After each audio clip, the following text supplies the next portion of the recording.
in a world crying out for a top 10 show.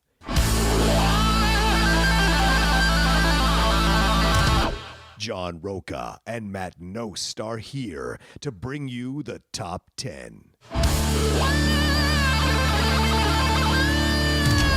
Take it away, boys.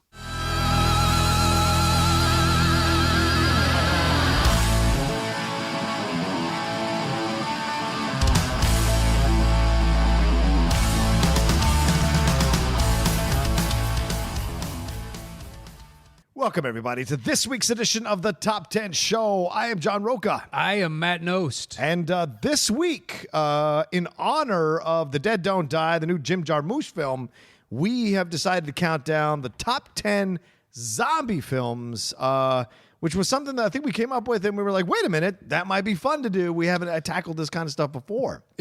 It's so weird that we haven't. Yeah. It just seems like a no-brainer. The zombie thing is so massive nowadays, yeah. It is, but we've never done a vampires only. That would be interesting. 10 of those. There's a lot to choose from. I wonder how much I have to compromise to get to 10. Yeah. I've never thought about it. Yeah. And how high is Interview with the Vampire then going to end up on my list? I enjoy that movie, but in no way is it like, it's got some cheesy parts. Yeah. But I do thoroughly. I like that movie. My concern would be where would I put Love at First Bite, the George Hamilton film from the 80s? I don't know where I'd put that. What about First Bitten with Jim Carrey? Oh, yeah, that's right. Lauren Hutton. That's right.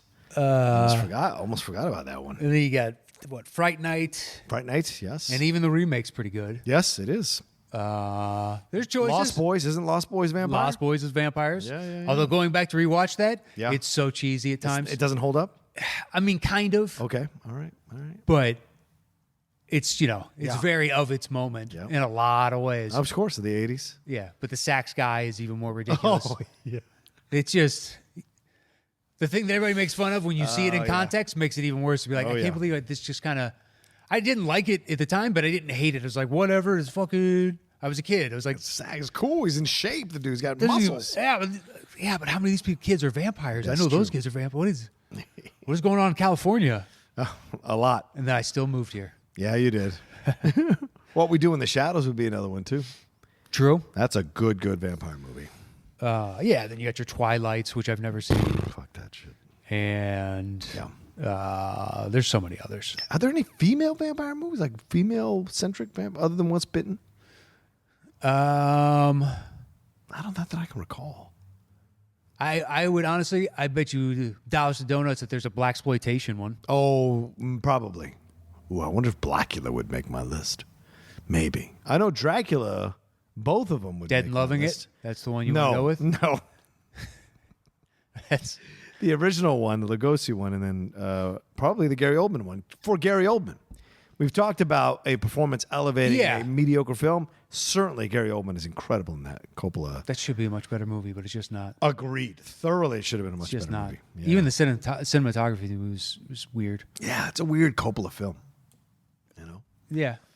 Anyway, we're talking about zombies on this episode, and Jim Jarmusch has this thing coming out. Adam Driver's in it. Bill Murray's in it. Bunch of people are in this thing. It's an odd subject matter for Jim Jarmusch to take on. And then strangely not odd, because he always does these kind of out of the mainstream type of movies. Certainly Dead Man's an interesting Western, so with Johnny Depp. So no surprise that he wants to tackle the vampire genre in this way. So so we're going to talk about it. We're going to, the zombie genre rather in this way. So we're going to talk about it. There's on the outset, there are a lot of zombie movies I haven't seen. Okay. So if people want to, come at me, like I'm not a zombie expert. This is of the X number I've seen. Yes. These are my favorite 10. You're not a zombie file is what you're saying. Exactly. Right. Because when I looked it up, there was some that I had the time, I went back and watched 2 Okay. for the show. Nice. One I'd already seen, but I wanted to watch again, and one I'd never seen. So I just picked, of all the ones I hadn't seen, I chose this one. It's pretty good. Oh, okay. Yeah. Well, it's, but there's Dead Snow. That looks interesting. Yeah. And they made Nazis. a sequel, I guess. Yeah, but Nazi zombies? Sure. Of course. Why not? The zombies ended up in everything. Of course there'd be zombie Nazis. Hell yeah. How many video games had zombie Nazis? Well, True. A Call of Duty of some era, I know for sure. Maybe a House of Dead had some. I don't know. Yeah. Yeah. certainly possible. had to have happened. Yeah. But sure, that's really interesting. And Yeah, I was surprised at how many didn't make my list. okay. I was surprised that I had a few honorable mentions. I didn't think I'd seen that many, and then when I started making a list, I was like, holy shit, I've kind of seen a lot of these. There's one that back in the day when we had Christian and Cody on, and we did like a horror because they had their horror show at the time. Yeah. And we're both like, look, we don't know horror as well as you. Yeah. So please come on, educate. And one that they brought up was Rec or Record. Oh, short for yeah, Record. yeah. And I saw that come up just on a simple Google search, and I'm like, oh yeah, like both of them couldn't recommend that more highly. Yeah. And I never saw that. Neither have I, Okay. so it's not on my list. I hear it's good, Maybe but you only have so someday. much time in the day. It's true, and if you're not a zombie file, why would you run to see it Yeah. necessarily? And once again, like we said on, I don't know. I was going to say because I don't know when that comes out. Yeah. Doesn't matter. Yeah. Moving All right, forward. there we go. Zombies. That's what happens when we record multiple shows. Yeah, you forget the timeline of what comes out where. Imagine Christian juggling all those storylines for the Schmodown. That must be tough as well. Yeah, but he organizes. We don't. That's true. That's fair. Writes it all obsessively. He does. And his penmanship that would make a third grader cry. It's sad. You can go find that on our short-lived Collider show when he came in and wrote on the whiteboard. If that's a true yeah. representation of his lettering skills, I forgot about that. I'll never forget it. I was like, "Are you fucking kidding me with that?" This is no human should write like this. Like my nephew, who is 6, is roughly equivalent to a couple of those letters. That's hilarious. Yeah, I'm not saying all of it is, but a couple of those letters of how did you give up? And every teacher just lets you slide with that for so long. Yeah. I don't know how that's a choice. It's a gift of gab, I guess. Perhaps it is. You want to tell them how the show works, Matt? Or Yeah, is there anything else we need to announce? Is there anything, or can we get into it? I don't think so. Yeah, I think so. Let's I do don't it. think so. Once we set a topic, John and I go our personal ways and create individual top 10 lists. Show back up here. I do my bottom 3. He does his bottom 3. I do my next 2. He does his next 2. Then we trade one apiece. Once we have revealed our personal top 10 list, we create the shows between the two of us. Boom. Jumping right in. Okay. So my number 10 is The Girl with All the Gifts. I have no idea what that is. That was the random one I watched. Wow. Girl with all the gifts? With all the gifts. Interesting. Okay. It's a weird title. Who's in this? Do you know who's in this? Remember? Glenn Close, What? Gemma Atherton, Oh, okay. Gemma Arterton. Yeah. or Arterton. She is beautiful. And then a British actor who's been in a bunch of stuff. Okay. I think he played the journalist that gets killed in the Bourne series. Is that Ultimatum? Or, Patty Considine. and I know he's done comedy too. Yeah. Wasn't he the guy that was Cinderella Man, his best friend, who gets beat up on the But docks? down on his luck Yep, guy? That's Perfect. Patty Considine, yeah. Okay, it's the 3 of them, and then I don't know the little girl, with Okay. all the gifts. All right. See, so our video, you fair enough. guys would have enjoyed that just as much. I had a little head waggle. It was good. It was good. I really pleased myself, and I couldn't even see it. I don't think so. What? That if I knew anybody else. Okay, There's all right. another soldier that somewhat reminds me of the because he's black, the young black kid in the Hurricane. Oh, okay. But they don't have the same speech pattern.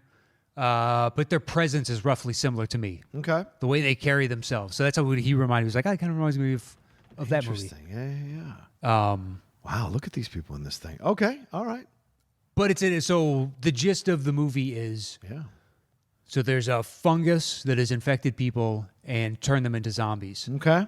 And do you want me to just tell you the? Yeah, I don't. Well, I'm the not- twist it happens. They tell you 15, 20 minutes in, so it's not okay. like it sets up the action thereafter. Right.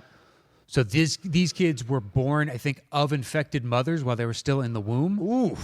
or something along those lines, because all of the kids that are like her ate their way out. Oh.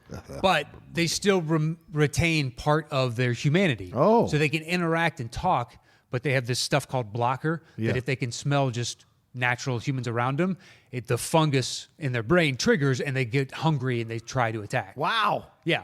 So on the surface, and they're the hybrid because zombies are elsewhere. Right. So they're like studying these kids. And you're like, oh, this is an interesting concept. Yeah. I've never seen this with, specifically with zombies, where Right. this has happened. The kids ate the way out, but they're still there in this weird middle ground in between. Right. And then it turns into a zombie movie, but it has different questions at the end, and I liked the ending. Okay. It's only at number 10 because I've only seen it the once, and number 9 trumps it because I've actually seen number 9 probably too many times. Okay. But I was like, all right, that's good. Yeah. But like Wreck is probably a better movie, I would assume, by Zombie Files. Maybe. That could make somebody's top 5, 6. I don't know, maybe even higher. I have no idea. I'm sure the fans listening to us know we rarely talk about ours as horror or zombies, so it's like it's our top 10. But so, the ones of this genre I do like, I effing love. Okay. Which I can't say that about like Dracula. We brought it up before. True. I have many more zombie films where I'm like, that's an excellent film. Yeah. It had me riveted the whole time, and I knew exactly what it was, and it delivered entirely. Yeah. Okay. So that was my 10. Yeah, what's your 9? My number 9 is one I've seen a lot of times, surprisingly. World War Z. Yeah, that's my number 9 as well. Is it? Yep.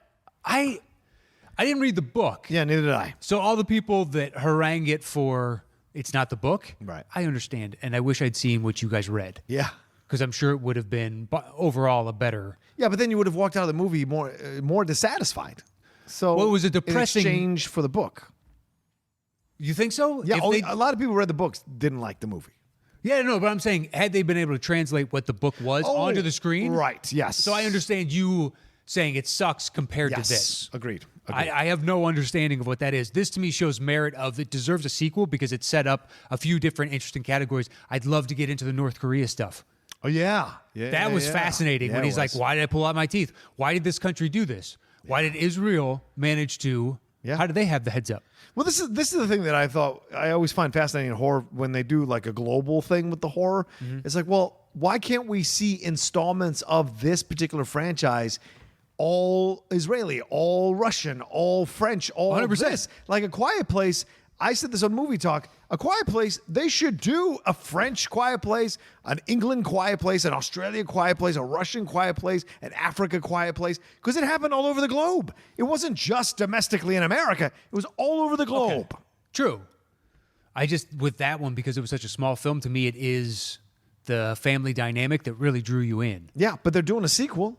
They are. So why not do a sequel that's all French, Well, because all Russian, all German? John rightly wants to direct his wife in another project that they're both working on, and everybody loved the first one. And True, they true. were celebrated as a couple, True. and that's why he's going to do.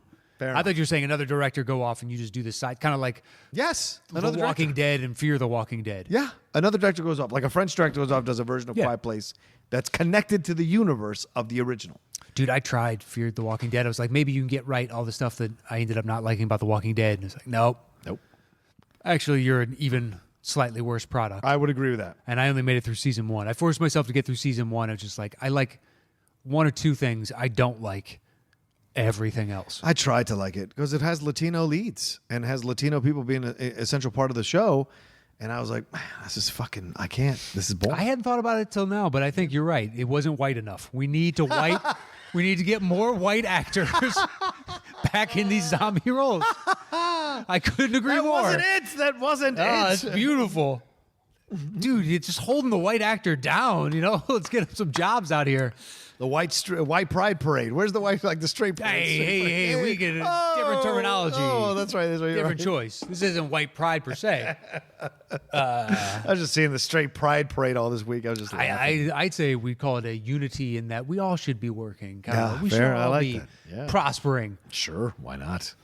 Brad Pitt is great in this thing. Maria Enos is interesting as his wife, and then some of the CG of the zombies running up and climbing, creating walls and shit like that. Yeah, maybe that bothers you, but I thought the overall point of the horror and the shock that goes throughout the movie carried me through, and I enjoyed it. And whenever it comes on, I certainly watch it for at least half an hour, or something like that, Yeah. because it's an interesting film.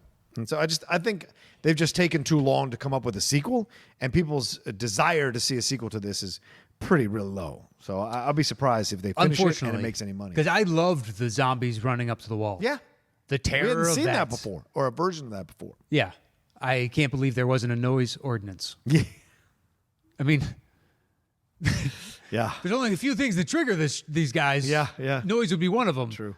Megaphones out the window. Yeah. Especially giving civilians access to it to start singing. No. Sirens are out the window. No, Horns no. and cars should be out the window. Yeah, It was when the bodies came over the top, and it just Yeah. like some of them looked like, and then others just looked like somebody threw a dummy just over. So that to me was like, unless they were getting shot, I guess, and they just fall like a sack of bricks. Yeah, maybe. Maybe that's what it was. I don't know. But numerous when he chops her arm off Yeah, dude. before they can do the counts. And doesn't she ask him later on, like, how did you know that we're like, I didn't. Yeah. It's kind of, I was hoping Yeah. that was your best shot. On that plane, when they're all like, shh, everybody is just, shh. They built the fucking, just this tiny paper tissue, so fucking stopping us from death. Oh, that's good terror. That is excellent terror. I know. I thought they did. Stacking luggage. Oh, you would think they would Tetris them in more and use like one sticking out from the seats to hold back and build that way. But what do I know? Maybe it was engineers at the front of that line. It didn't seem like it. Fair point. All right, what's your number 8, man? My number 8 is probably a punt. Okay. Which is Zombieland. Yes, it's a punt. Okay. Yeah. All right, so my number 10 then is an 80s classic. Reanimator. All right. I haven't seen it since I was a kid. Okay. So this was I would love to make the time. That's fair, brother. You can only do so much. Yeah, tell me about a movie I've seen before but totally forgot. It's a great film. Jeffrey Combs in this. I think David Warner plays the evil guy who gets his head cut off and starts to manipulate Jeffrey Combs, who wants to do this zombie thing with his girlfriend. And so he's trying to create it's a massively insane film that totally works using that green goo to create the zombies, all that kind of jazz. Okay. And he's trying to bring these body parts back to life, trying to bring all this stuff back to life. Very 80s. It is very 80s, and it works. It's one of these rare, like, 80s kind of horror films that I still thoroughly love, and whenever I randomly catch it on whatever channel, whether it be Sci-Fi or something late at night or one of these other channels late at night, I always indulge in watching it for at least maybe 20 minutes or half an hour, because you just have a big smile on your face remembering what it was like in the 80s to enjoy this kind of thing. You seen, there's one from the 80s that I'd never heard of with Comet in the title. It's got a female lead. Night of the Comet. Yeah. I saw that and I was like, that vaguely rings a bell, but with that as the promo shot, I definitely never saw that. Yeah, and it doesn't look like a zombie film from the promo shot. And So then, supposedly it is. I don't know. I haven't seen it. It is. And you're just like, holy shit. Yeah. But this is the one that wins my heart, because I think this made me a Jeffrey Combs fan for the rest of my life. And I can't remember the actress's name, but she's still working nowadays in horror films. She's in her 60s. She's goddamn beautiful and still working in horror films. It's incredible, man. Good for her. She's active on social media, too. So I think Pamela's, I can't remember. All right, so we said my number 9 is World War Z. My number 8 is the Zack Snyder version of Dawn of the Dead. Okay, I've only seen bits and pieces. Oh, okay. I'm a Snyder file, so I have seen just about every film he's done, I think. But Dawn of the Dead was the one where people were like, oh, shit, this guy, if this guy can get into a franchise, he's going to be great. And all the stuff that happens here with Sarah Polley, with Ving Rhames and the mall and everything, just really well done. The tension and the anger and the frustration and how it goes down and the building of the suspense of the zombies and how they get closer. And I think it's a remake because I'm not a Romero guy. I didn't watch all the old ones. I've never seen Night of the Living Dead. It's just not my jam, man. Okay. Because the it's black and white and it's like it just looks cheesy. And I tried one time. I got maybe half an hour in. I was like, this is fucking not for me. And I never saw any of the sequels. But I know this is supposed to be a remake of one of those sequels. Okay. But I just loved what Zack Snyder did with this, and I enjoyed how it all went down, and then who died at certain times was really well done, and the gore and the lunacy of it being in a mall. So making comments about commercialism, which is of course George Romero's Night of the Living Dead is making a comment, I think a social commentary as well. So to me, both of them do. Yeah, exactly. He was keeping the heritage of the original property alive. So I love it a lot. That's what I would say. There you go. Okay. All right. What's your number 7? My 7 is 28 weeks later. Okay. You don't have weeks? I have the other one. Okay. Yeah. Maybe I do too. I made myself only pick one of them. So I've only seen so many, and some are I disqualified in technicality and be like, yeah, I guess you could look at it like that, but it's also yeah. like for me, the Evil Dead series. Right. Yeah, I didn't put any of those on too. No. Because those aren't necessarily zombies. Maybe in 3 there's a zombie in the mix of all that. Yeah. But I'm sorry, there's so much other. It has really nothing to do with. Yeah. Even if that is technically the case. Yeah. So some movies just got ruled out. Just like, yeah, but I don't take that to be that. Yeah. Or like the Crazies. I thought about that, but it's Oh, just yeah, like the Crazies. I don't think they technically die. They just kind of go this weird version of insane. Right. Right. But they are zombie-like. Good point. Good point. Yeah, but I was like in my head, it's like, nah, it doesn't really quite count. Yep.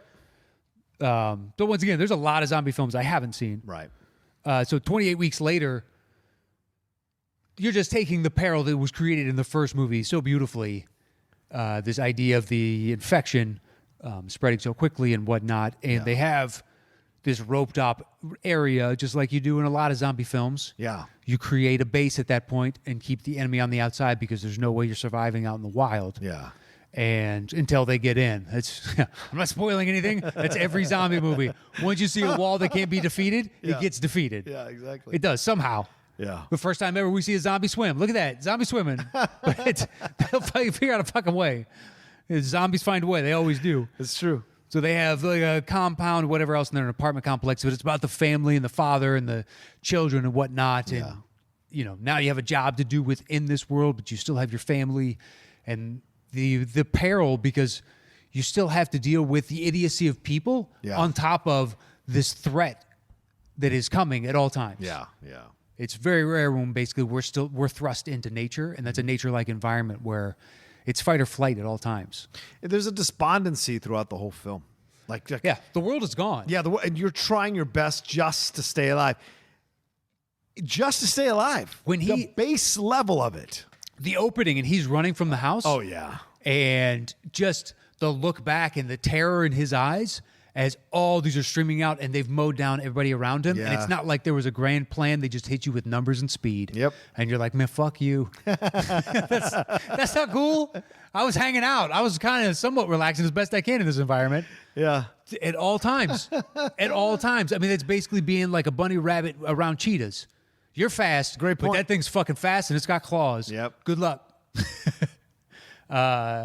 It's just brutal. Just brutal. The only thing you have is intelligence and basically tool making. Mm-hmm. Those are your two best abilities right now. Yeah. Yeah. And potentially endurance, although it seems like those zombies could go for days. Well, the thing is, how do you train in endurance in a zombie environment? Well, you could say that they no longer have pain receptors, so they could push their body until it broke. Yeah, but if you're a human being and you want to get away from these zombies, every day, how do you train your cardio so that you have the endurance to run? Yeah, exactly. You can't. Well, you can't go on a 28-mile run. But, I mean, you see it in soldiers that have been deployed for too long. When you are pushing your adrenal gland that much, it has long-term effects on you, and you can't regulate biochemically anymore, and you're just kind of, it alters you. So eventually, we would have those types of symptoms because we're in a life or death situation at all times. That's a good point. Every person. So what does that do to a society? Right. And they're only 28 weeks later. Yeah.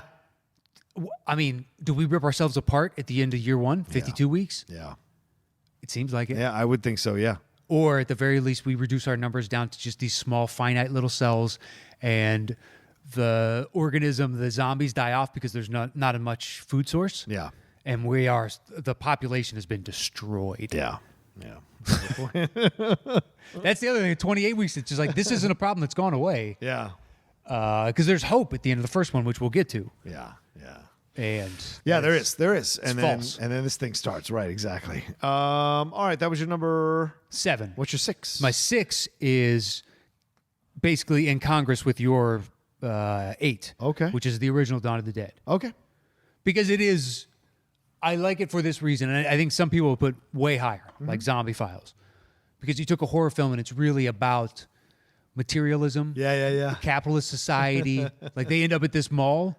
And they wall everyone off. And ostensibly, it is a good fortress. Yeah. At this mall, especially because they've got food, and they've got clothes, and they've got entertainment of some kind, and they have this huge space where they can run around that's all protected. And so they delve into shopping, and they make fine meals for themselves, and they're kind of living it up as the apocalypse is happening around outside of them. Yeah.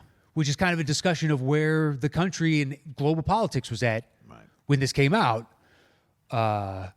So it's an interesting discussion on that. What kills me about the movie and why it's lower for me is it no longer represents on some level what I expect out of a zombie film. The terror from the zombies is really negligible. Yeah. Unless you happen to be an idiot, which a couple characters are, or you get wounded in front of them.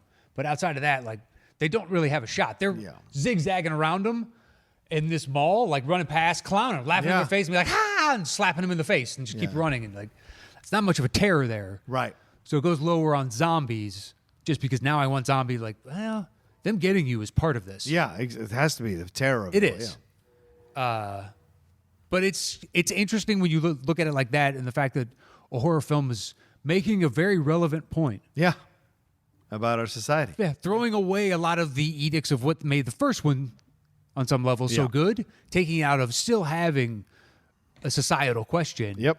But the terror of the zombies is a little bit more pressing in the first one. Yeah, I agree with that completely. So there you go. That was my number 6. Okay.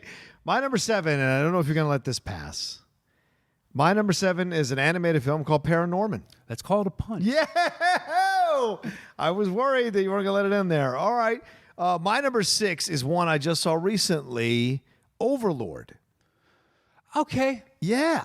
I saw it. That has zombies. It does. No, I'm not taking you away. Yeah. That's a zombie film. Yeah. I wanted a zombie film. Right.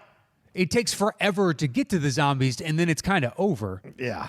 I mean, it was interesting delving into this world, but if you're going to take that long to get to under the fortress, Yeah. then the movie needs to be an additional like 45 minutes. For you to enjoy the zombies. Kind of, because they just throw it all in really at the end. Yeah.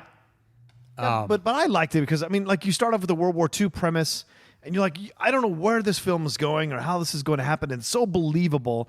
And you go from the terror of actual war to the terror of the zombies. Yeah. Right? And you have to decide for yourself which is really the worst. Is it the Nazis or is it the zombies that are being created by the Nazis that used to be villagers or town folk in France? And you're like, oh my God, because it's all the mythology of how the Nazi doctors supposedly had these incredibly strange experiments, which there's not 100% great, credible documentation. They've got records. Yeah. So where they did all kinds of terrible things just to see how the human body reacted to certain situations. yeah, man. Yeah, just ran the numbers, man. That's just crazy. Analytically, human lives were just numbers on a page. Yeah, to them. And we want to figure out what these numbers do. Yeah. Ugh. Yeah. But you see them use that as the actual terror in the movie, and then the zombies play into the situation as well as the movie goes along. Yeah, I agree. I hear what you're saying, that they're not a large part of the movie until later on. Hey, but when they appear, it's a zombie film. Right, exactly. I'm not taking it away. I'm just saying I walked out of it going, man, I wanted a zombie film. That's what you sold me on. And it just kind of, it's like what I didn't like about the first Godzilla. It's like, it's a monster film, and I don't get to see the monsters till the very end. Yeah. Like the very end. Everything else, that's what killed me about that movie, amongst other things. But you see it through like the grimy bus windows, and you see it, the one that erupts out of the nuclear reactor through the goggles. Right. But you don't get a clear shot until the fucking very end. You're like, or the CNN feed while it's tearing up. You're inside a Vegas casino while it's outside. Yeah. I have to see the shitty CNN feed on a TV. Like, why are you doing this? Yeah. Just let me see the fucking thing. Yeah. I hear what you're saying. Yeah, so this I was just like, I want to see the damn zombies. But when we got there, it was great, and it was cool. Acting from everybody was fantastic, and the twists and the turns, and the tension and the stress, all of it just worked really well for me. I thought it was such a brilliant way to do an homage to these kinds, like Dead Snow. This is essentially an homage to those kinds of films, but done with a higher concept and higher talent, I think, and quality of the film. So I found this to be fantastic, and the score and the sound editing is incredible. You're just constantly unsettled through the whole film. So I love that for that reason. So that's why I put it number 6. What's number 5? 5 for me is the other Romero that you crapped on, which is Night of the Living Dead. My apologies, man. I saw it as a just kid. doesn't work for me. Well, I saw it as a kid, and I felt like you did. And then when someone told me, because I saw it as a kid, you know what I mean? Right. You're not really reading into it. Social stuff, yeah. Yeah, at all. And be like, well, it's actually a story about, basically racism and segregation. Right. And the ingrained beliefs within society and whatnot. Yeah. And you watch it again, and you're like, yeah, Yeah. okay. Now it's a much more interesting film. Right. And I appreciate it for that. Yeah. That the fact that they're taking a B-movie premise, the dead come back to, kill the living, which that was my favorite. So one of my favorite things about going to Rome, this is a side tangent, but, Hey, who cares? Who cares? It's our show, man. It is our show. They love our tangents on our show, so screw it. We're not running long, so we're fine. Nope, we're fine. Good. So there's basically a twofold reason, or threefold, so to speak, for the catacombs being outside of Rome. A, Christianity started as kind of an underground, religion, so you really couldn't operate too much. You're going to go to bury your dead. Okay. Part of that is it. And two, the second reason is no one was allowed to be buried inside of Rome city walls for fear of two reasons. One, they figured decomposing corpses would lead to health and sickness problems and whatnot, so we should just get away from us, which is really smart. But two, and I believe it's the greater fear, the more realistic one, is the dead will rise up and kill us. So we have to put them outside of the city. And when our tour guide tells us, it's the only tour we took in Rome that, where we went to all kinds of different, in my head, I'm just like, man, it's amazing you guys got part of this 100% spot on. You want to get a decomposing corpse away from you, buried in the ground, where it can fester and all the nastiness can go away and eventually decomposes. It's just bones left, and now it's harmless to all. Right. And a fear of the fact that these fucking things are going to rise up. Oh, it's great. It's great. The T.S. Lewis? C.S. Lewis? Or Yeah. C.S. Lewis, rather? Or is it T.S. Eliot or whatnot? Oh, T.S. Eliot, yeah. The ability, the fact that human brains can have two diametrically opposed ideas at the same time, believe both to be true and still function. Yeah. Sometimes you can. Sometimes you can. And I heard that, and I was like, oh, that's fucking so beautiful. Yeah. It's a nice little tidbit that I wouldn't have gotten from a book. Is that the influence of Jesus, do you think? Well, if he can rise back from the dead, maybe. Who else can come back from the dead? Jesus. But yeah, perhaps that's the case. I would imagine the Roman you're not allowed to bury came long before Christianity. Yeah, fair point. But at the same time, maybe they didn't like it early on. Hey, what is this? That's why we don't bury people inside the city walls. Yeah. This seems a little weird, guys. Which speaks to the origin of the Jesus story, which you can go and look and see multiple versions of it. Anything else you want to say about that film? What about the tangent or the film? The film. The film. It doesn't. So the lack of peril from the zombies doesn't bother me in this. Okay. Because this is kind of a new concept within film. Right. This lays the groundwork for the zombie genre. It does. Absolutely. Zombies is something out of folklore. Yeah. And if memory serves, it's more about think Voodoo Doctor raises one person and they control the strings of that dead person. Right. And that's what a zombie was. Like the dead didn't rise up like this. Yeah. And you just basically, that's a great idea. What if I play with that idea? Right. Type of thing. Ended up telling a very interesting social story on top of that. But so if you watch it like that and be like, look, you can't expect certain aspects of this world. Yeah. Because they didn't, be thankful they got this far. Yeah. We wouldn't have all those amazing things without this very specific film. True. So I enjoy it for that also. Because it was later on, once I'd seen a few more, I went back to revisit it. And I was like, I appreciate this film for various different reasons. Yeah. But that was my 5. What do you got? My number 5 is the Korean film, Train to Busan. That's a punt. Okay, good. So then what's your number 4? My number 4 is Paranorman. Okay, great. Let's talk about it. What a fun film, man. I mean, that's a dark film for kids. It is. Well, all those films that are made by that studio True. Get dark. But like Kubo retains some of its, I guess, youthful appeal throughout. Yeah, I agree. More so. I agree. And then but Coraline doesn't. Isn't the same studio? No, Coraline, but for some reason within this, because you know that the girl died. Yeah. That is the evil spirit and whatnot, and then you come to find out how she actually died and what all these graves around her signify. It's like, it's dark. That's a dark fucking movie. Yeah, it is. For kids, because once they figure out this is kind of predicated upon Salem witch trials, right? Type of thing. Although I don't believe, I read somewhere online, who knows if it's true, but no one actually got burned at the Salem witch trials? At the Salem during that entire run. That's all legend. They killed, I'm sure, countless women and witches and whatnot, but burned at the stake. I read somewhere and be like, actually, that's false, but I didn't do any further research beyond reading that. And I was like, you know what? That seems so interesting that it's true. Yeah. And I'm just going to believe that in my head. Sometimes more information is not a good thing. Yeah. It dilutes the truth. Yeah. But it also, I hadn't laughed that hard in a film for one particular scene. So much so that I saw it with Catherine long before we dated because we were friends for a number of years. Right. And she looked over at me in it because every once again, like animation, just you don't see the sucker punch coming. Yeah. Like in Incredibles 2, when she realizes who the busboy is and she spits out the water. The take, yeah. Yeah, is it water or milk? I think it's water. It's water, yeah, through her nose. But it's such an over-the-top reaction from her. It's so cartoonish, but it's so brief. Yep. And if I died laughing, because that's basically the emotional representation of what that moment feels like to the person that's going through it. You think you look like a cartoon. Right. And because it's happened so quickly, it made it so much more realistic. And I bought into it even more. So in this, it doesn't have that type of true life. But when, is it his uncle who is crazy and then dies and tells him to go find the book, and he finds the corpse and it smells and all that, and he goes to take it out of his hands, but he died underneath the desk. It's like a built-in desk, and he's in the cubby hole where you would sit and put your feet, and he's going to pull, I think that's what it is, but it's a table or something, and he's pulling the book, but the rigor mortis is set in on his hand, so he won't let go, and he keeps pulling it, and he's banging his head into the desk. Tears. I'm not kidding. Tears. Because they just kept doing the joke over and over. And it's the only one basically like that in the movie. And I was like, man, you know what? You took one big swing, and I fucking appreciated it. Yeah. I laughed, I think, harder than anybody in the film or at the movie theater. So it could be one of those I'm alone, but I died. Yeah. Yeah, I mean, I'm a big fan of Leica.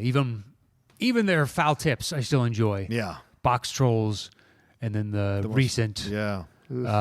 Shit, why am I blanking on the name? For a good Bigfoot or Smallfoot or whatever it was called. What was Yeah, no, Smallfoot was the DreamWorks-y type right, animation with Channing Tatum. Wasn't it Godzilla? This was Hugh Jackman with Zach Galifianakis. Galifianakis. And Zoe Saldana, I Yep. think. Yeah.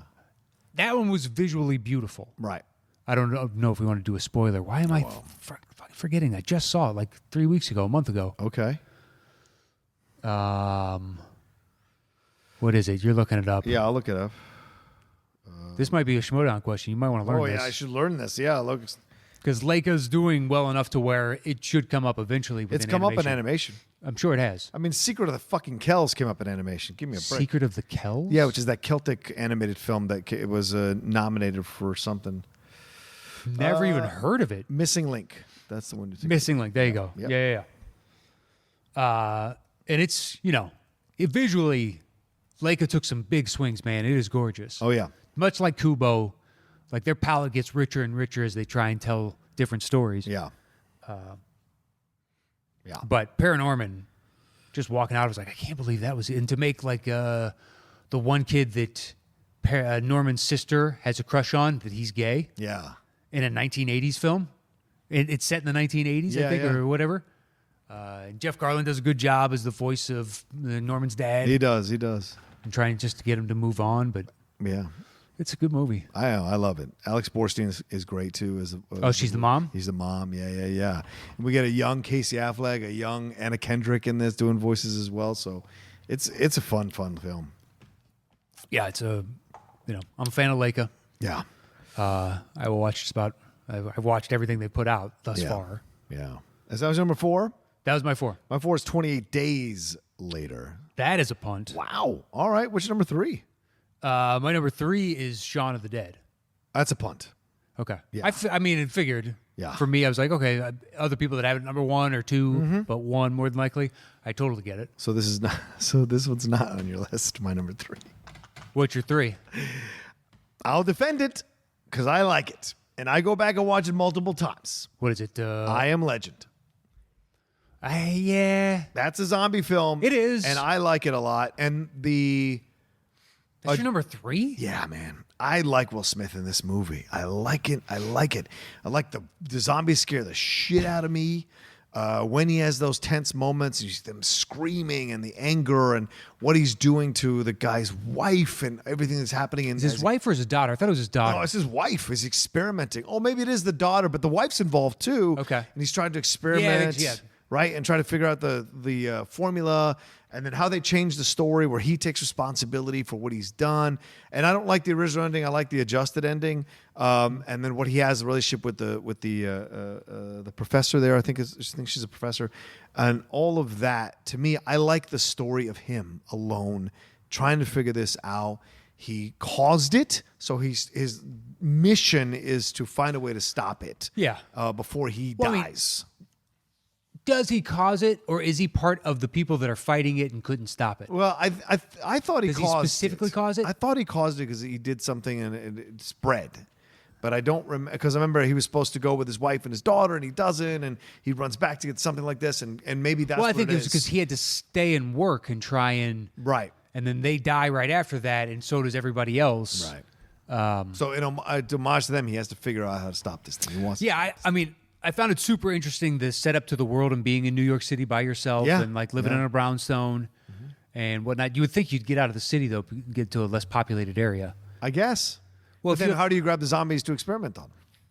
Very true. Yeah. Forgot about his prime directive. He needs That to is- stay. Very true. He sets traps up all over town to catch them. I liked that aspect of it. And then had they played around with more, once you understand that the zombies have a consciousness, Yeah. to focus on the fact that from their perspective, he's basically a serial killer. Yeah. Taking them one by one. And experimenting on until them. they die. Yeah. Because he's trying to save them or convert them back to who they were, but they don't see it that way. To Right? them, they don't understand that. Yeah.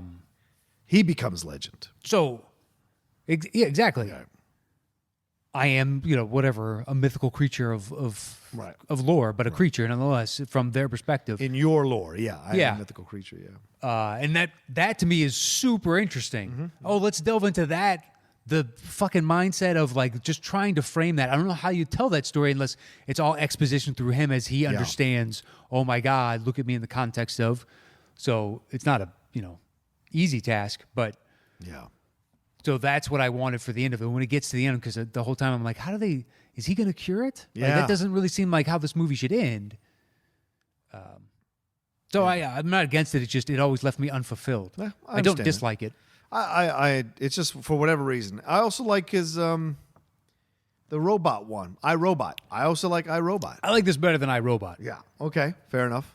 I would agree. I like I Am Legend better than iRobot. We just did a Will Smith so people can listen.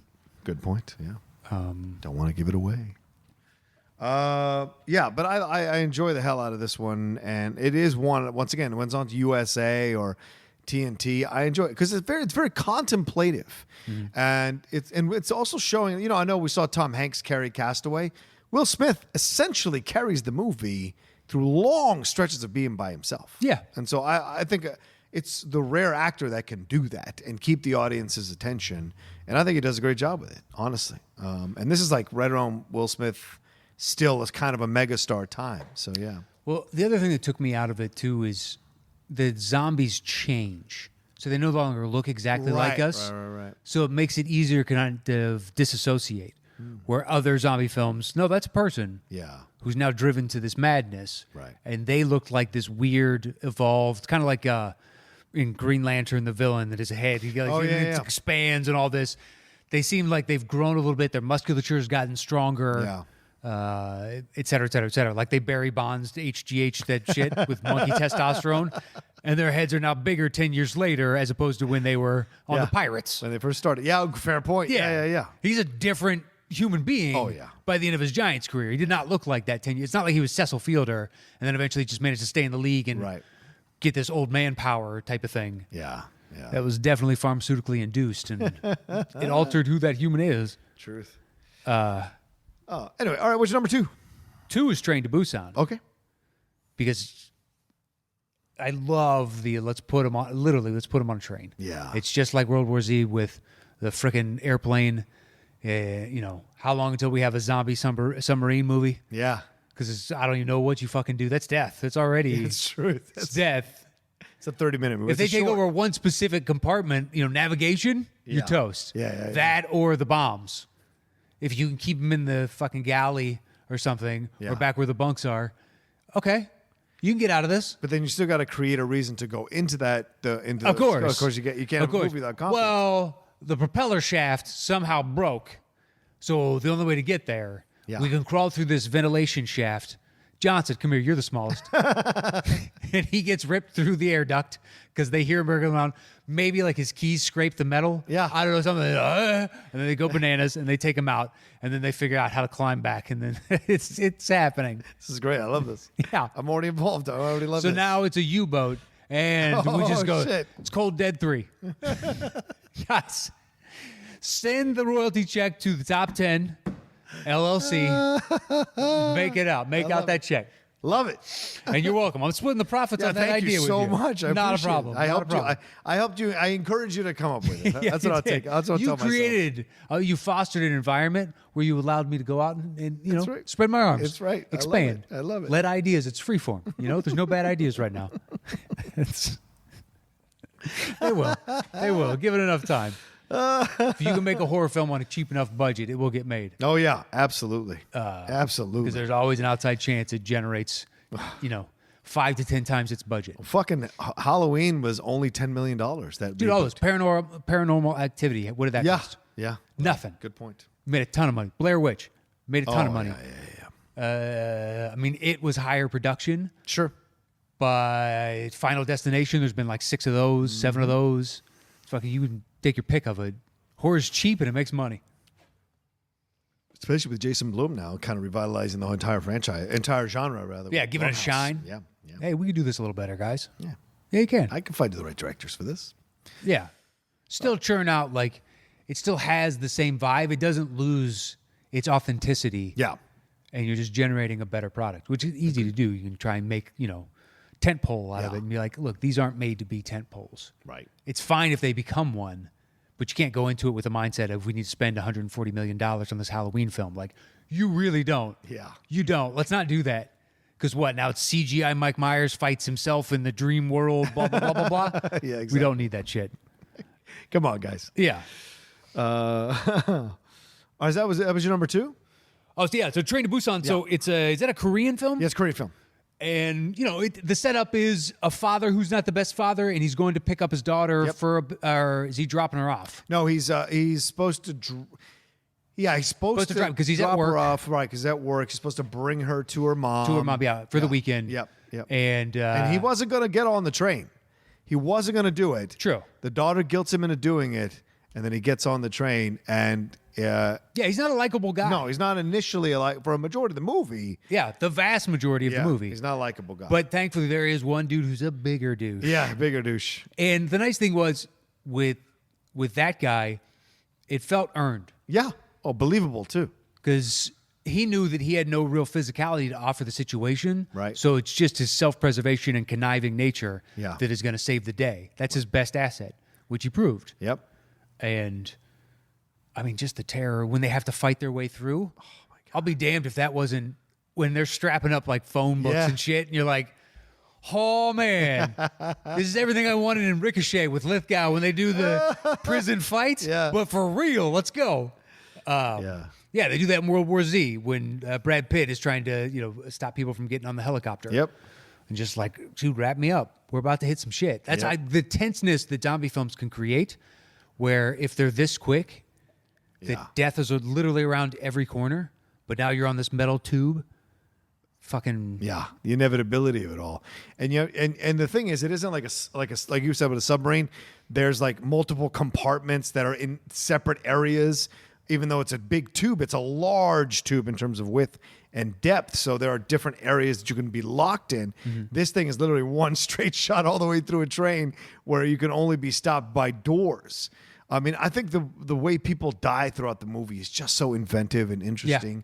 And it makes you care for each of them just long enough so that when their deaths happen, you're like so invested in that situation. Especially that couple, the bigger dude. And like when he sacrifices himself, I was like, fuck.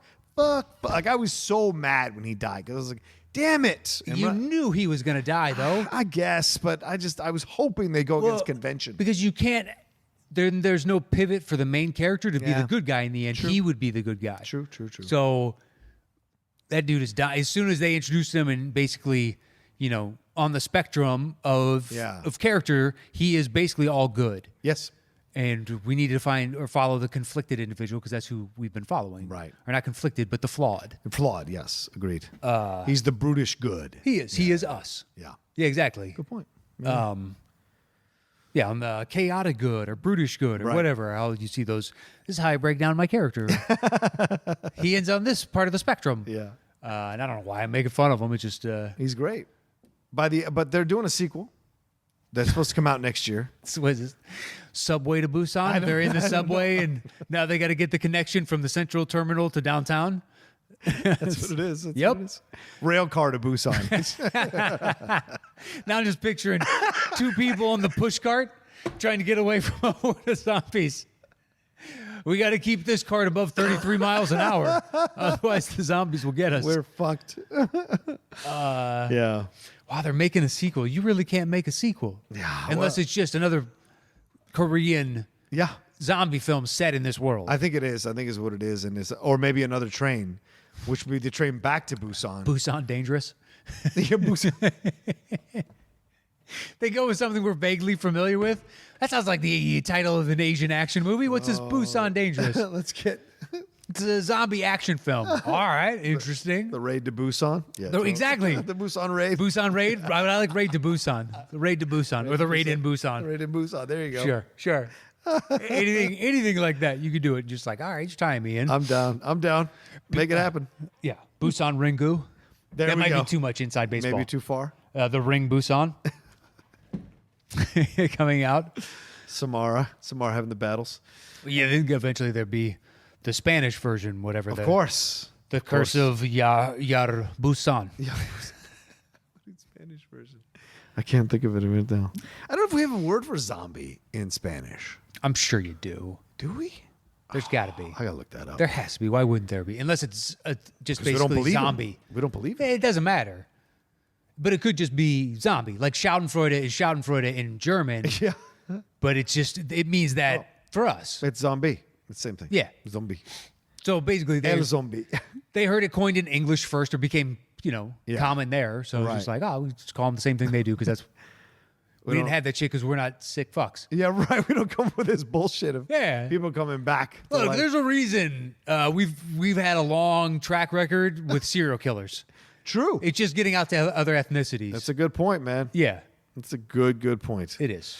We've had more wealth and time to basically wallow in our eccentric evils. I think that's what it is. Just the median income of the average white person is higher, so you have more time to To do those things. basically torture birds as a kid. You can take more time doing that, and you Yeah. graduate and move forward to other sick, disgusting shit. Yeah, that's true. All right, that was your number two. My number two is a punch from earlier, Zombieland. Okay. Yeah, I really like this movie, man. I come back to it all the time, and such a funny film. Bill Murray is so great in his cameo. Woody Harrelson is fun. Jesse Eisenberg is good. It's probably the least irritating Jesse Eisenberg I've ever seen. This side of, maybe least. I mean, my favorite is Social Network. Well, yeah, he's great in Social Network, Oh, but he's supposed to be irritating. By the way, Oh, for you and Kalinowski, okay. I went back and watched the director's cut of BVS, Oh, and it does not make it better. thank you. I agree with you. It does not. Yeah, Kalinowski thinks it does. I do not. It helps in certain areas, but actually, because I remember when we did a review of it way back when, Yeah. I didn't mind Eisenberg's Luthor, and you're like, really?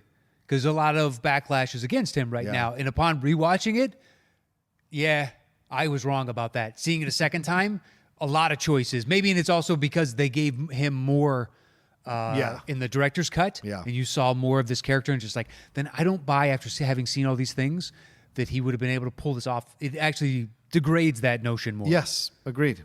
Also, it makes it feel as if and this is what I was so surprised people didn't get, with the extended edition of BVS, there's even more time between fights. So you go, what was the fucking point? There's an hour of shit before you get the first fight, then another hour of shit before you get the second fight, then another hour of shit before you get the final fight. You're just like, And man, the no final thanks. fight is ridiculous. Right, exactly. It's insane. The Doomsday shit. The Martha into Doomsday, and just like this turned yeah. but this turned into Hulk with Timothy Roth. You know what I Yeah, mean? Where at the yeah. end when he turns Abomination, into right. Abomination, Yeah. and you're like, this looks so dumb. Yeah. So dumb right now. So you see Doomsday, and he just looks like Abomination 2.0, Yeah. just more Yeah. It's what it really more was. zombie-like, so to speak. He looks less alive, Yeah. or less like he has a soul. Yeah. And it's just like, I don't give a flying fuck about any of this. Yeah. And you find out Jimmy Olsen's and he's a spy for the. Yeah. Yeah, I'm just like, that was so come dumb. on, man. Yeah. So dumb. Agreed. It was frustrating as hell. And then it made me more furious by Batman is no longer the greatest detective in the world. He just managed to happen to steal some information from Eisenberg, right. who was fixated upon the metahuman idea. Right. And there's so many flaws in that movie. yeah, Wayne, you're supposed to be the best detective, so you should be the first one that thought of that. Well, if this exists in the universe, well, okay, what is this? And then you would be scouring. You got the fucking Batcave with the Bat computer and Lois Lane found Clark Kent's mother within 30 minutes of a movie. yeah. So you tell me Batman, Bruce Wayne, don't give me this shit that he was distracted by anger or the death of blah, blah, blah, blah, blah. That's all you putting that in the movie. That is not said in the movie. Yeah. That's you putting that in the movie. Exactly. Right. There's no validation for that. No, I mean, I loved the opening, him rushing back into to set up the context of the collateral damage, all the shit that they took. Right. And I was like, that's super interesting. You leaned into the punch. Right. Now you're going to explore the other end of it. It's just like, I don't care. Yeah. And it's not believable. Yeah. That Batman would allow himself to be ruled like this emotional about the situation without verifying. Why didn't somebody tell me we cut the checks off? Like, Yeah. okay. Yeah. All of it. Yeah. It just seems so out of the norm of what Batman would actually be. Alfred seems more like Batman in his demeanor. It's a good point. Yeah. He's the one that's calculating, thinking long term. Alfred does that anyway. Yeah. But it's just like, Bruce, that was his father. Yeah. So if Alfred is that analytical, then he's going to be that analytical. Right. And whatever his parents, gave him through the little bit of upbringing and genetic or whatever shapes an individual. Yeah. Which, it's basically the gist of Three Perfect Strangers, or Three Identical Strangers, if you haven't seen that. Yeah, Three please. Perfect Strangers was three Balkies. It's a real life. It's what they based it, so they trimmed it down. Cousin. Wow, they all live within like 20 miles of each other? What are the odds? What was his catchphrase? Do you remember Perfect Strangers? It was cousin. Was it just cousin? I think, or I thought he had a catchphrase. no, Yakov's was what a country. Oh, God, yeah. He's still going around doing interviews? He still does stand up. Yeah, I saw him at Ellis' show. I don't know if He is funny. If he still has his theater in Branson or not. Oh, okay. Yeah, he does now about studying and shit. Balky's catchphrase.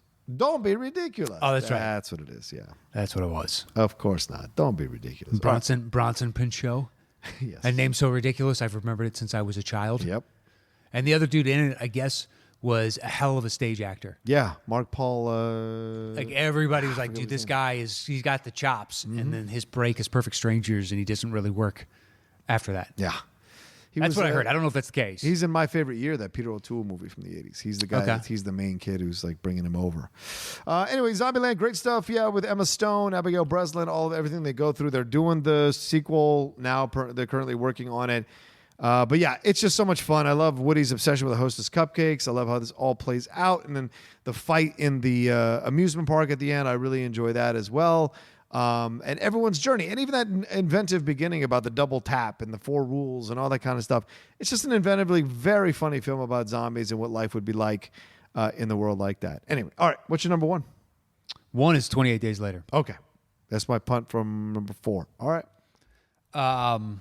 because that was the first time I walked out of a theater maybe ever, and I was just so excited that I had seen a horror movie like that. That doesn't I don't go see horror, and for some reason I saw the trailer. I saw it was from Danny Boyle. Yeah. And I can't remember the song that they play throughout the trailer. Can you pull that up on YouTube? Sure. But it just fit. It sold this world, this bleak. You knew he was Cillian or Killian, however you pronounce it, Murphy. Cillian Murphy, yeah. Was asleep. It's basically the beginning of Walking Dead. He was asleep. He was in the hospital, and he was unconscious, and he wakes up later after it has ravaged fucking London. And London is, it's not in embers, but it kind of is. Oh, is that the... It's the trailer. No. Maybe it was a different trailer that I saw. Because they show the shot of him walking across. I think it's the same music. I don't know if they can hear that on the, so I will.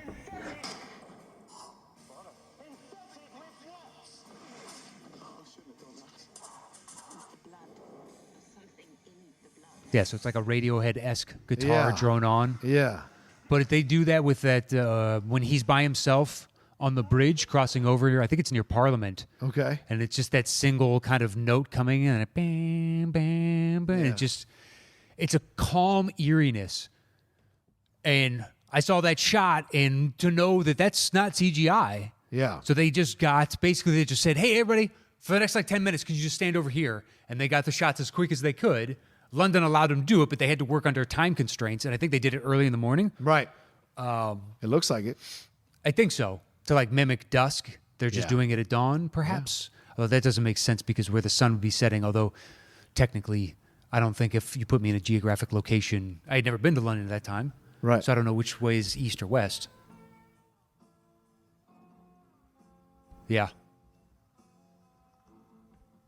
Just that slow. Yeah. And they take it, and then it ramps up later on when they're in the house. Yeah. There's all those cadets basically playing soldier. They're young soldiers. Yep. But all their higher-ups are gone. And as the pulsing drive of that music, it's the perfect marriage of, did you talk to the composer before you made the shot? Or did the composer of that see it and know, just watch the whole movie? Right. Did he get dailies and he's working on building, and then you hear what he's got from seeing the dailies and you're oh shit, what if you ramped up here and I do the editing and I make it's just the beautiful marriage between the two? And I walked out of that, my mind was blown, so much so that I saw a buddy of mine from high school that I used to be in a band with. He lives down near the beach. Yeah. Actually, I think he might now live up here. I haven't seen him in years. Uh-huh. And it was him and his brother. They're both just chill as fuck. And I went out and hung out with them basically for the weekend. Right. And I was like, dude, have you guys managed to see this one movie called 28 Days Later? And their eyes were like, oh my God. And it was the only person that I knew that I could talk to about it. Right. And then that love was the same with another buddy of mine who then years later said, oh, go see The Raid. Yeah. And he had seen it before, and we don't share movies all that often, but he knew that we both shared this weird love of 28 Days Later. And since then, it's grown. People have seen it. But when it first came out, man, it did nothing at the box office. Yeah, true. In my theater, and I saw it after the first weekend it was out, I saw it during the day sometime the next week. Yeah. Dead. I think there was 4 other people on a, Tuesday early afternoon. Yeah. Basically, I had my days open. I was working at night, so I could do whatever. It's a perfect time. It is. So just go. There's nobody there. You can enjoy it, and just to walk out and be like, what the fuck? I instantly wanted to wish I'd never seen it so I could go back in and experience. Right. Again. Just the peril all again. And then I was no idea who Killian was. Yeah.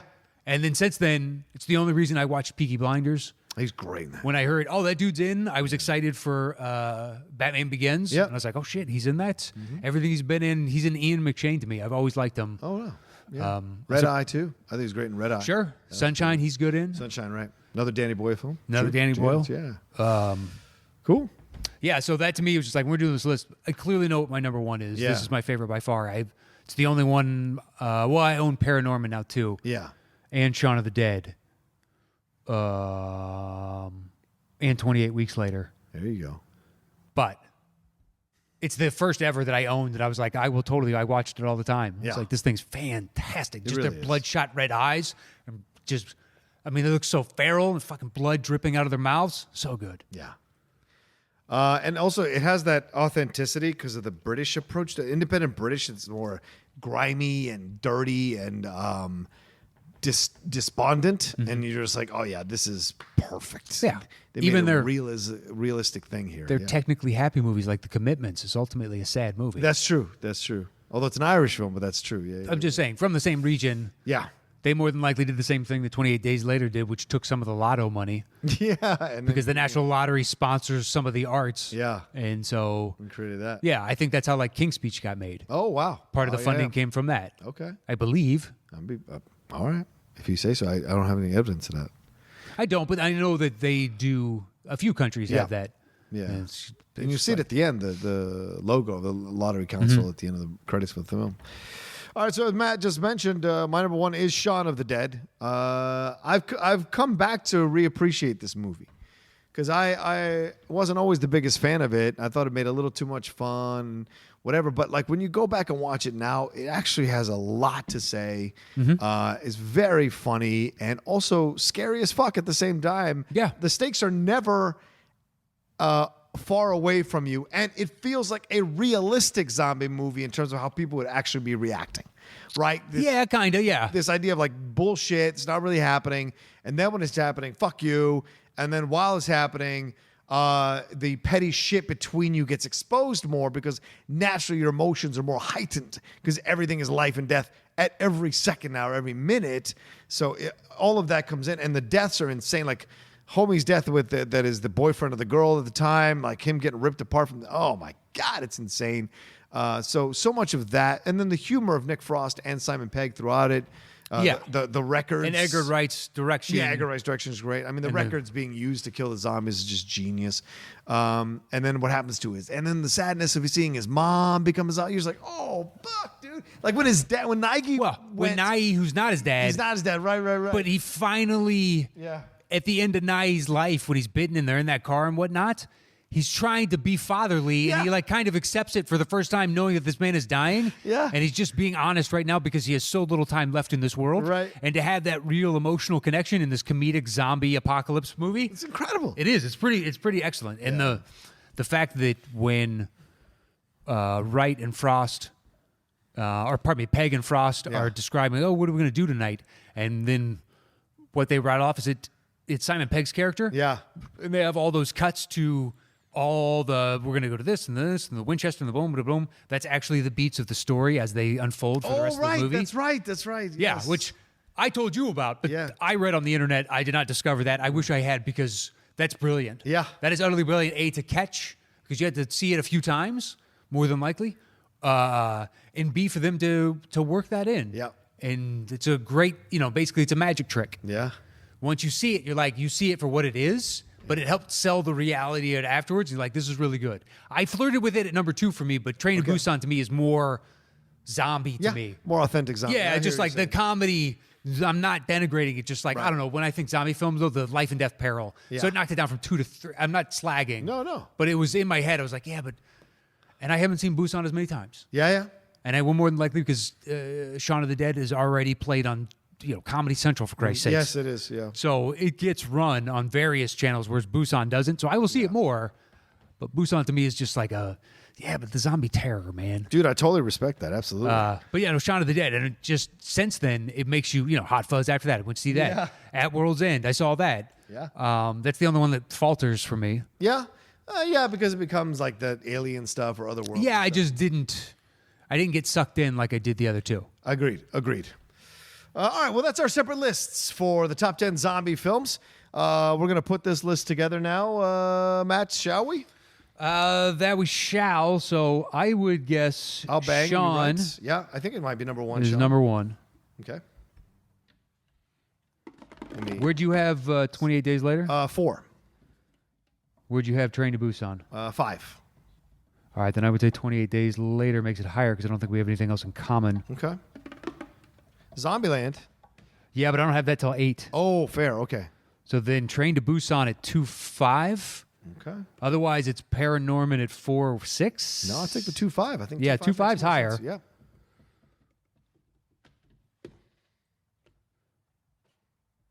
So then it looks like Paranorman. Okay. And then Zombieland. Okay. Did we already put 28 Days Later in there? Yeah. So what are we up to? 5? That's 5. So we're up to 6. Okay. What's your highest? We have 2 different Dawn of the Deads. Yep. We both have World War Z. I Am Legend is at my number 3. Okay. So would that go next? Yeah, I would think so. Okay. Are all your top 5 in here already? No. Okay. What's your next one? Well, I mean, I have my 5 is Night of the Living Dead. Okay.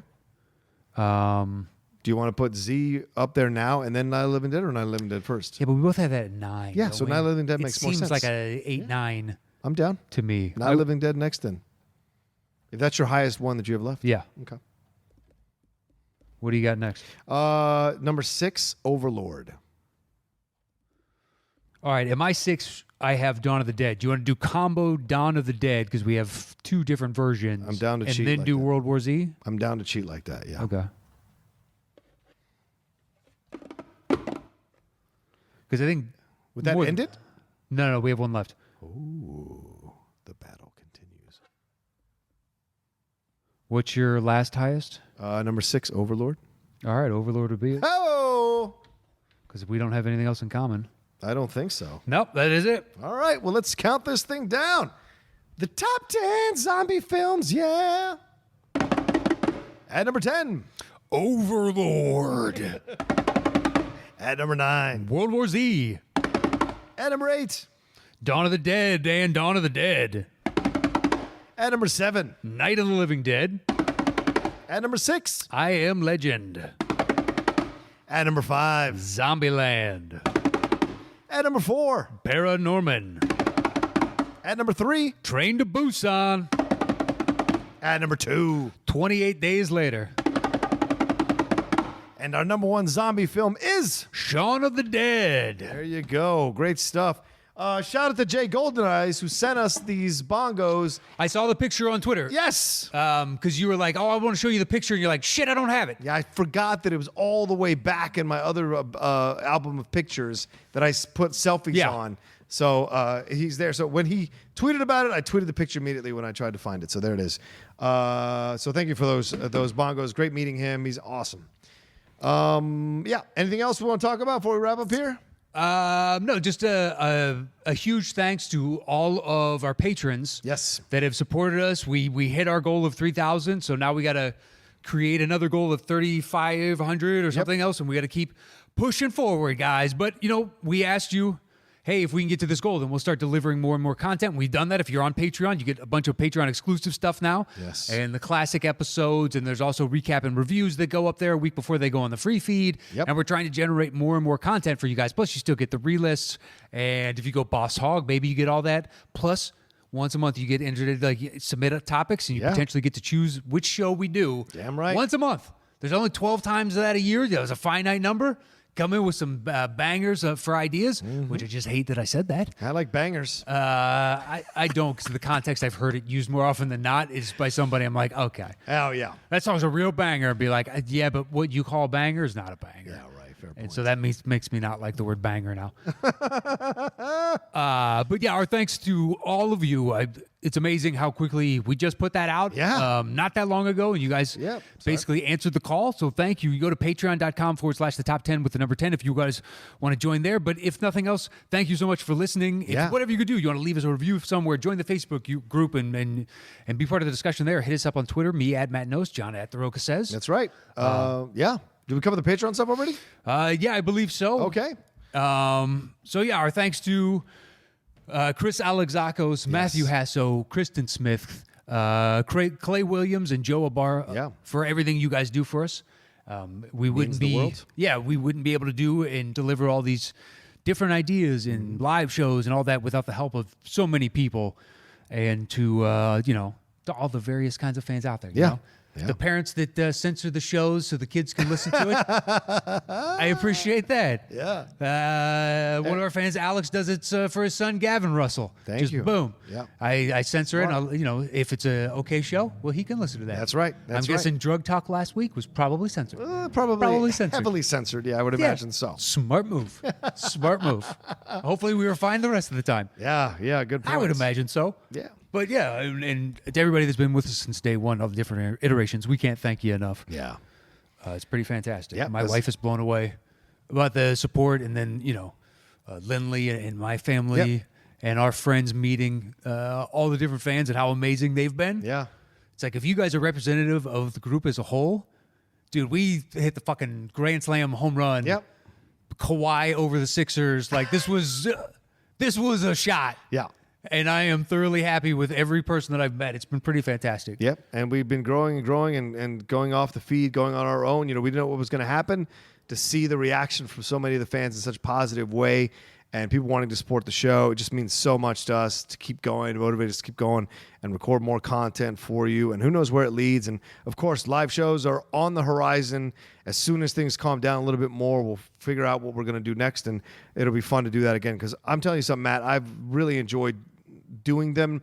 And after our LA show, we were unsure how it was going to go next, and London really blew the doors off. Chicago was fantastic, so yeah, I'm looking forward to our next one, man, because I think we've got a great rhythm in front of crowds, and the love from the fans is so much fun. The interactive love is great when we're doing. Yeah, I wasn't concerned about us. Yeah, I was just hoping, like, you know, basically the energy of what we do here will translate in the live setting. It should. I was never really that worried. Yeah. It was just, you know, it makes a world of difference of having a room full of people that basically you can have a shorthand with. Yeah.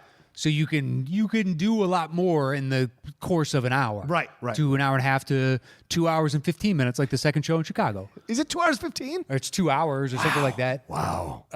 It felt like a shorter show.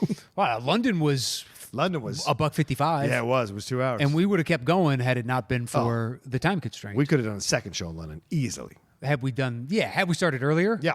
Like we did in Chicago. Yeah, absolutely. Because then you can run long on the second show. But yeah, starting earlier is better. Have another shot, too. Yeah. No. It's weird being on stage at like 1:30, 2 in the morning. Yeah. I've done it a lot. Yeah. But I haven't, so it was certainly a new experience for me. Yeah. I've done it, when people, you're there for the entire night with them, so it's fine. You're, you know, and I've also, because the way it works here in town, yeah. If you get a spot, it's just somewhere on the show. Like if I get a spot at the store, I get a spot. It's either on the very beginning of the show or the very end of the show because I don't have movie and TV credits. Right. And I'm utterly fine with that. Right. It's like it's Hollywood. Yeah. But I'm still getting one of a handful of spots that goes to those guys that don't. Yeah. Just like, look, thankfully you agree with me that I'm actually funny enough to deserve this, and you would give me an earlier spot if I had TV credits. Right. But I don't, and those names on the marquee sell tickets, and this is a business. I 100% understand everything about it. Of course. So you get there late in the night and just like, oh, such and such happened 2 hours ago. Yeah. Like they've had a traumatic experience in this room and you haven't been witness to it. Yeah. And that's you're walking up to it. So they all have an understanding of something you have to fictionalize in your head. Yeah. I've walked up on stage a lot. So I guess this happened here tonight. Did anybody talk to you about this? Some nights it's like every comic, because it was so obscene. Right. Every comic talked about it, or like, no, everybody just wanted it to go away. Yeah. But I'm getting up so late there. If it's that case, they're willing to talk about it. They're like, yeah, but we should probably talk about it. It was fucked up. And then you just start asking questions. So did it happen like this? You do a Zapruder film breakdown and they get into it. I've done that a few times. That's good. I accidentally walked up after this prop act and it was a rare occurrence, but I walked up and there was like confetti and shit. It was at the Comedy Store down in San Diego. And, you know, I told the manager, I was like, hey, I'm getting late, so just let me close. And then by rights, I get a 15-minute spot there. Yeah. But I was like, and he's like, you can do whatever you want if you want to close, because I was doing another show across town. Oh. So I just showed up and I closed, and I did like 25, 30 to they were enjoying it. I was like, if you guys want to leave, go ahead and leave, but I'm just going to keep going for another 10, 15. I want to float some ideas and just sit and shoot the shit. I had a good night. And, but I walked on stage and there's confetti and there's fucking all kinds of bullshit. And my opening 5-6 minutes was like, what kind of fucking act was this? And you start making up bad jokes for it, and then and you throw confetti and they're dying. And meanwhile, one of the two dudes is in the back watching me. Oh, shit. And I get off stage and I walk off and he's just like, you're really funny. I enjoyed your set. But he kind of meant it. Yeah. And then I walked over and I talked to the bartender. I know everybody there because that's where I started. Yeah. And just talking, whatnot. And they were like, by the way, that was so-and-so. And I was like, oh shit, is it? Because I didn't know that. Right. And I was like, I kind of feel bad, but it's not like I was making specifically fun of them because I didn't see the jokes. Yeah, I'm just exactly. talking about, but I am making fun of you. You weren't making fun of their act. No, You were just exactly. making fun I of the didn't know what it residue of was. their act, right. But you don't do that. You don't make fun of, but it's just like, oh, I assumed they were gone. Yeah. It's fair. You know. Even though they hadn't cleaned up. It's just right. They're gone. That was 90 minutes ago. Yeah. I did another show across town. That's where I was. Yeah. It was fucked up. Well, there you go. Oh, that's been a nice walk down memory lane with that nose to the but I don't think we'll get anything like that because there are crowds. So I was never concerned. It was just like we just need enough people to justify doing it to me. Yeah. So long as we get enough asses in the seats, we'll go anywhere. Yeah, of course. Yeah, that's our Toronto, we're very close to pulling a trigger. We're at a number where we're almost agreed on. Yep. But we're not quite there. So if another, I don't know, not even that many, like 15, 20 people just reached out in the Facebook group or emailed us, then that gets us to The same thing we had with Chicago. Right where we want to be. Yeah, and just like, okay, now it's time. And Houston, they put up a Facebook post about it before there was a group. Yeah. And there's like 100 and X number of comments on it going, hell yeah, I'd come. All right. Put me down for 2. But like a third of those people jumped on board. Yeah. And Hassel was the one I think originally put the comment up on Facebook. Yeah. And he put another one out and was like, well, now that it exists, hey, buddy, let's go over here and do this. Yeah. And only a third Oh. came over. And then eventually, I think someone put a comment up. It was like, where are all the people that were saying they were coming? Where's that? Yeah. Houston, where are you? I don't know. I think now they just assume we're coming because we've gone to the 3. But those cities, Yeah. LA didn't technically, but we're from here and it was a smaller venue. Sure. But if we want to go to another one, just like, well, we got to do a size of a venue of X. Yeah. Enough to pay for 2 flights and 2 hotel rooms and food and Right. if you guys want T-shirts, well, we have to pay for those before we get there. Yeah, we do. And then we got to pay for taxes on what we earn, Yep. plus taxes on the T-shirts we make here, and then whatever. Yeah. We might have to do what we did in London, make them there, so we save at least on 1 round of taxes. Sure. But we're gonna get taxed on it at least 3 times. Yeah, we'll figure it out. I know, but I'm just saying, like it takes money to get us out there. Exactly. So we just need enough people. That's all we're asking Butts for. and seats, that's all. Asses and seats, baby. There it is. We promise to entertain you. Yeah. I will guarantee it. Will the streak of John getting drunk at our live shows continue? I don't know. I think it will. That's how I get through them. I love it. I don't Well, mind. look, you 'Cause used I'm not like, picking fights, I'm just having fun. True. But it could go a different way. Nah, I'm not built that way because I love the fans too much. I wouldn't let it go that far. No. But I know where to ball bust and where to pull back. And I enjoy that, even when I'm drunk. Oh, it's not even that. It's I got a buddy of mine that was actually pretty good at performing drunk. But there was 1 or 2 times where he was pissed at the crowd because they just weren't vibing on what he was doing. Yeah. And instead of handling it like he would 99.9% of the rest of the time, he got offended because he was drunk, Right. and took it out on them. And I'm not saying you would do that, but it's like alcohol can make the brain function in ways sure. you don't anticipate on occasion. But look, I had the whole crowd turn on me, and I still rolled with it. But it was at the very tail end. Yeah, which you would argue I would be the most drunk Of and the- tired true. and exhausted.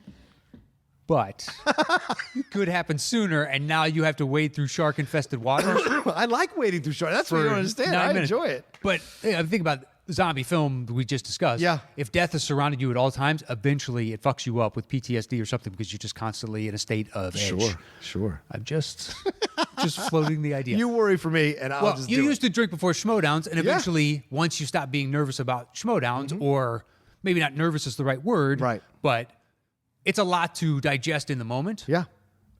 More so than doing a panel show or whatnot, because you're just expressing an opinion as opposed to I'm getting graded on whether or not I know a fact. Right. And there is a grade at the end of this. Yeah. So there's a different type of atmosphere. Yeah. But I love it because the fans come up and they buy me drinks, and it makes them feel interactive. It makes them feel interactive with the show, and I appreciate that. I love the benefit to you for them It's right. is that they buy you things. Well, I'm just saying, if they buy them without me asking for it. Now, I asked for the tater tots, certainly, but Asked is not the right I requested strongly. verb. Fine, I requested strongly. Yeah. Demanded dictatorially. Well, I wouldn't say dictatorially. I didn't would. stop the show. That's dictatorially. No, but basically you were somewhat cartoonish, Yes. like bring me tater tots. Bring me all the tots. Where are my tots? Where are my I asked for tots 10 minutes ago. Yeah, true, onion rings, and then you were indignant. Onion, how dare you? It's part of my charm. I don't sully. It was fine. It was fine. I'm just saying. Anyway, let's get out of here, man. We got to close this thing down. I got to go home. All right. Thanks, everybody, for listening. As we said, to this episode of the Top 10 Show. We got so many things coming on. So thanks, everybody, and we will talk to you next time. Yeah, and since we brought the live Yep. shows, email us at the top 10 live with the number 10 at Gmail, and then put in the subject the city, whether it's Toronto, Houston, or New York. Yeah. And just in the body, let us know how many. That way we can put a label on you, put you off to the side, then add you to a spreadsheet that has been made so we can keep an accurate head count. But honestly, Toronto, we're about 15, 20 heads away Yeah. from going, all right, we can pull the trigger on this. Yeah. Get on it. Yeah. Well, Get on it, eh? We've also both been so busy that we haven't been promoting Right. as much, but we did a nice push. Yeah, we and, did this we're calling you guys lazy, Okay. See, now I think he's doing that sober. Yeah. Well, I'm just saying because not picking a I think fight, they're man. assuming if we build it, they'll come, like that kind of ethos. Right. And just like, yeah, technically, I believe in that. But at the same time, this does take a large expenditure. We got to rent the venue. Yeah. In certain cities, we got to rent audio guys if we want to record this, and et cetera, et cetera, et cetera. So, guys, well you help us, we help you. it's symbiotic. Yeah. Jerry Matnos McGuire there. All right. Thanks, everybody. We'll talk to you next time on the Top 10 Show. Show me that money.